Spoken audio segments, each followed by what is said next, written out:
This is Catherine Dow reporting for Rheumnow Live 2019 here in Fort Worth at the Renaissance Hotel. And I have with me Dr. Lenny Calabrese, and he has just given a very stimulating talk on checkpoint inhibitors and immune-related adverse events. Thank you for talking with me, Dr. Calabrese. Sure. So one of the things that you said in your talk is that RA-related immune-related adverse events tend to persist compared to some of the other types of immune-related response. Do you know why? Well, the short answer is no.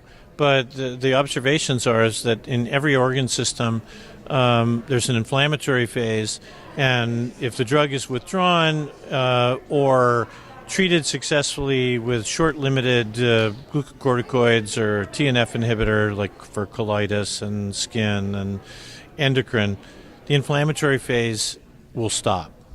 In inflammatory arthritis, some significant percentage, whether it's 1 in 6 or 1 in 4, even after drug is withdrawn and the inflammatory phase subsides, when the medications are immunosuppressives are taken off, it will persist. And most of them are seronegative. We don't really understand what this is. Recent work suggests that they do have some commonality with shared epitope alleles, but they don't have ACPA or rheumatoid factor. And is this a new disease? Is this a variant of rheumatoid arthritis? Really don't know right now. And then you also mentioned that there are non-rheumatic iRAEs. I did my preclinical studies. And so do you think our DMARDs and biologics can work for hypophysitis and some of the other non-rheumatic? Absolutely. And in fact, TNF inhibitors are used as a mainstay for aggressive colitis. And have also been used interestingly, for things like hepatitis and pancreatitis when they're severe. And it doesn't have to be infliximab; it can be other agents.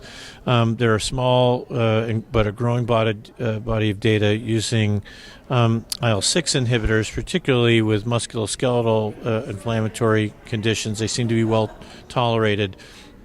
Vedolizumab, anti-alpha-4 agent, has also been used successfully in colitis, and rituximab is often used in life-threatening complications of multiple organs, including myocarditis and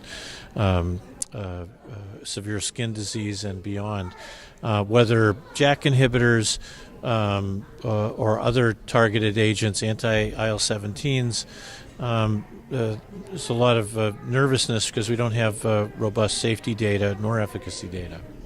Now, what you may not know, when you were giving your lecture, like all these questions were popping up on the Rheumnow Live home audience. Oh, great. And there are actually a couple of questions that, kept popping up, very popular.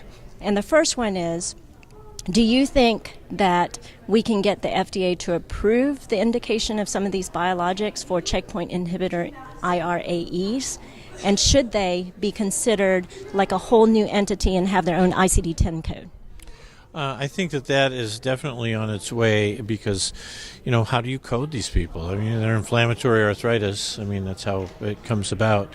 Secondly, I think that there is room for orphan approval, but it would take, a small and pivotal trial. Look at tocilizumab for cytokine storm for CAR T cells, which is approved on the basis of orphan designation.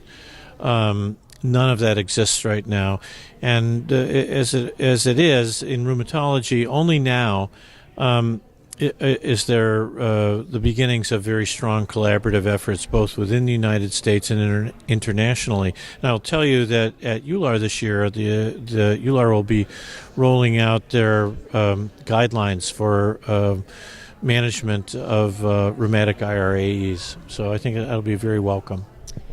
Excellent, and I'll be looking forward to those guidelines. Thank you so much for your time. This is Catherine Dow reporting for Rheumnow Live 2019.